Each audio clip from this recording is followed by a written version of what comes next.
Avant d'investir dans une SCPI, il y a un critère important à analyser, le prix de part de la SCPI par rapport à sa valeur de reconstitution. En fonction de ces valeurs, vous saurez si vous achetez vos prix de part avec une décote ou une surcote par rapport à la valeur de reconstitution. Cela vous permet également d'avoir une idée du potentiel de revalorisation d'une SCPI. Dans cette vidéo, nous allons voir le classement des 10 SCPI qui affichent aujourd'hui les décotes les plus importantes de leur prix de part par rapport à leur valeur de reconstitution. Puis dans un second temps, je te partagerai les SCPI qui affichent une belle décote de leur prix de part par rapport à leur valeur de reconstitution et qui, en même temps, ont d'excellents fondamentaux par ailleurs, car bien sûr, la décote du prix de part n'est pas un critère suffisant pour choisir une SCPI. On verra également les critiques émises par certains conseillers en gestion de patrimoine et également certains gérants de SCPI envers les SCPI justement qui pratiquent un prix de part beaucoup plus faible que leur valeur de reconstitution, et on verra qu'ils ont de bons arguments. Mais avant de voir tout ça, on va d'abord définir les différents termes et le cadre légal que doit respecter la société de gestion pour la détermination de son prix de part. D'abord, on va essayer de comprendre ce qu'est la valeur de reconstitution. Pour comprendre ce qu'est la valeur de reconstitution, il faut d'abord comprendre ce qu'est la valeur de réalisation. Parce que de la valeur de réalisation va découler la valeur de reconstitution. La valeur de réalisation est une estimation de ce que la société pourrait obtenir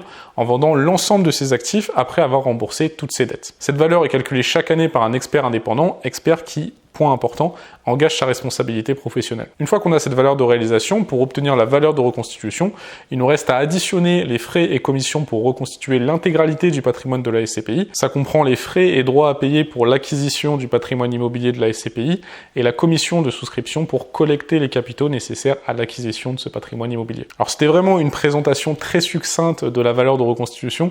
Si jamais tu veux davantage de renseignements sur cette notion de valeur de reconstitution, je t'invite à cliquer sur la vidéo qui s'affiche juste au-dessus. Une fois qu'on a cette valeur de reconstitution, ce qui est important à comprendre, c'est qu'il y a un cadre légal que doit respecter la société de gestion pour la détermination du prix de part de sa SCPI. En effet, sur le plan réglementaire, il ne peut pas y avoir un écart de plus de 10% entre la valeur de reconstitution d'une SCPI et son prix de part. Donc ça nous donne tout de même un intervalle de 20% où le prix de part peut rester dans les clous réglementaires par rapport à sa valeur de reconstitution. Si par exemple vous avez une valeur de reconstitution à 200 €, ça veut dire que vous pouvez avoir un prix de part à 180 €, ce serait le minimum, ou à 220 €, ce serait le maximum. Cette valeur est donc très importante parce que si vous optez pour une SCPI dont le prix de part est inférieur à sa valeur de reconstitution, ça veut dire que la société de gestion pourrait être dans l'obligation légale d'augmenter son prix de part si la valeur de reconstitution augmentait à nouveau, et à l'inverse, si la valeur de reconstitution venait à baisser, eh bien ça n'impacterait pas nécessairement le prix de part parce qu'on pourrait par exemple avoir tout simplement la valeur de reconstitution qui viendrait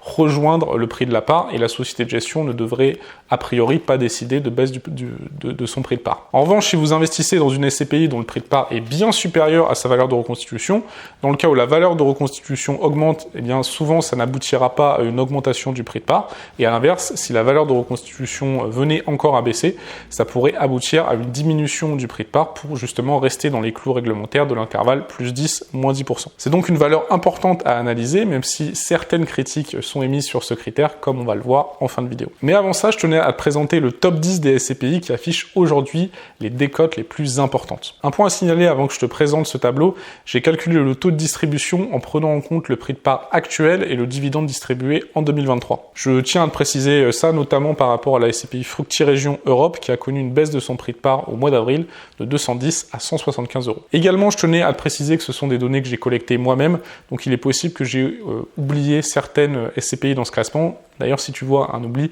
n'hésite pas à me le dire dans l'espace commentaire. Voici donc le top 10 des SCPI qui affichent les plus grosses décotes de leur prix de part par rapport à leur valeur de reconstitution. En haut de ce classement, on retrouve 4 SCPI qui affichent une décote particulièrement importante de leur prix de part par rapport à leur valeur de reconstitution, avec Fructirégion Europe dont on vient de parler, LF Opportunité Immo, Crystal Life et Epsilon 360. On est vraiment à la limite légale avec ces SCPI avec des décotes de 8,73% à 9,74%. Certaines de ces SCPI pourraient très prochainement voir leur prix de part augmenter. On a après ce groupe de tête la SCPI Crystal Rente avec une décote de 6,72%, puis beaucoup de SCPI qui affichent une décote vers les 5%. Un point à prendre en compte, c'est que souvent les sociétés de gestion n'attendent pas d'être obligées légalement pour revaloriser leur prix de part, mais revalorisent avant cette obligation de l'intervalle plus 10, moins 10% lorsque par exemple la décote est de 5-6%. La politique de réévaluation dépend toutefois grandement des sociétés de gestion. Mais attention, la décote n'est bien sûr pas le seul critère à analyser, c'est la raison pour laquelle je tenais à partager les les SCPI de ce top 10 qui me paraissent particulièrement intéressantes aujourd'hui. Au niveau des SCPI qui investissent majoritairement en France, la SCPI Crystal Life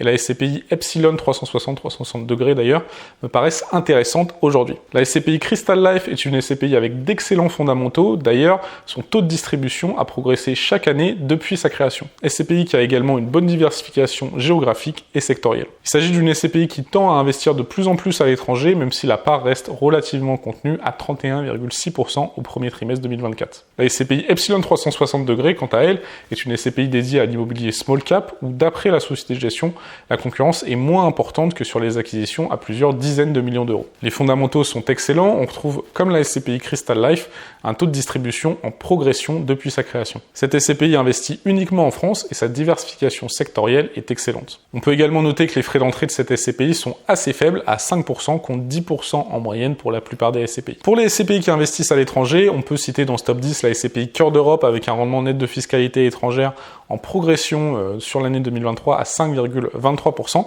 et une SCPI qui a également une très bonne diversification géographique et sectorielle. Alors bien sûr, il y a beaucoup de SCPI intéressantes qui ne font pas partie de ce top 10 et qui affichent d'ailleurs aussi parfois une belle décote. Je pense par exemple à la SCPI Hirokozen qui affiche aujourd'hui une décote de 4,5% et dont les fondamentaux sont excellents. Je t'avais d'ailleurs fait une vidéo pour te présenter cette SCPI Hirokozen que tu peux retrouver juste en haut. Mais ce critère de choisir des SCPI qui affichent une décote de leur prix de part par rapport à leur valeur de reconstitution est loin de faire l'unanimité. En effet, certains conseillers en gestion de patrimoine et certains gérants de SCPI considèrent au contraire que les sociétés de gestion devraient garder un prix de part au plus proche de leur valeur de reconstitution. Deux points sont principalement évoqués par ces conseillers et par ces gérants. Premier point, si la SCPI a une décote importante, rien ne garantit que la SCPI ne va pas continuer à avoir une décote importante dans le futur. La potentielle revalorisation du prix de part n'est qu'hypothétique tant que le prix de part reste dans les clous réglementaires. La raison qui peut expliquer pourquoi les gérants ne réévaluent pas plutôt leur prix de part lorsqu'ils sont bien en dessous de leur valeur de reconstitution,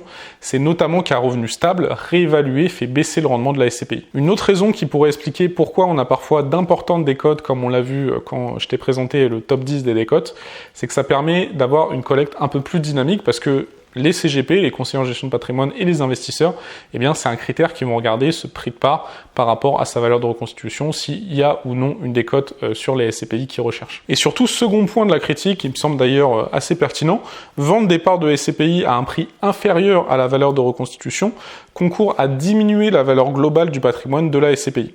C'est intéressant pour les nouveaux arrivants parce qu'ils paient moins cher le patrimoine de la SCPI, mais c'est pénalisant pour les associés existants. Et logiquement, à cause de cette dilution, lorsque de nouvelles parts sont émises, eh bien la valeur de reconstitution progressera moins rapidement qu'une SCPI qui n'applique pas de décote de son prix de part par rapport à sa valeur de reconstitution, voire sa valeur de reconstitution pourrait diminuer à cause d'un prix de part trop faible par rapport à la valeur de reconstitution. C'est notamment pour ces raisons que des sociétés de gestion comme Remake ont décidé d'avoir un prix de part au plus proche de leur valeur de reconstitution.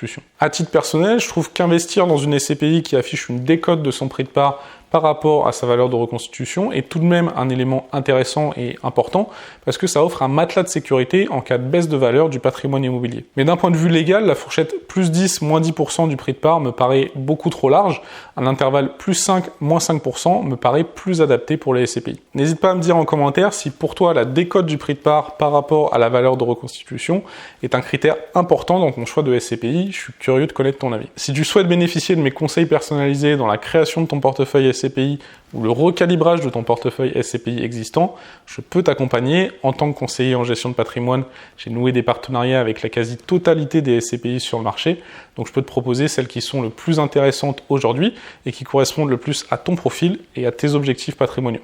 Il s'agit d'un accompagnement gratuit et tu payes exactement le même prix pour tes parts de SCPI en passant par un conseiller ou en souscrivant seul, voire tu pourrais payer moins cher tes parts de SCPI en passant par mon intermédiaire. Si tu souhaites qu'on discute de tes investissements au cours d'un appel visio, je t'invite à remplir le formulaire disponible juste ici. Ça me permet de bien cerner ton profil, tes objectifs et tes attentes. C'était Benoît, je te souhaite toujours plein de réussite et peut-être à très bientôt. Ciao.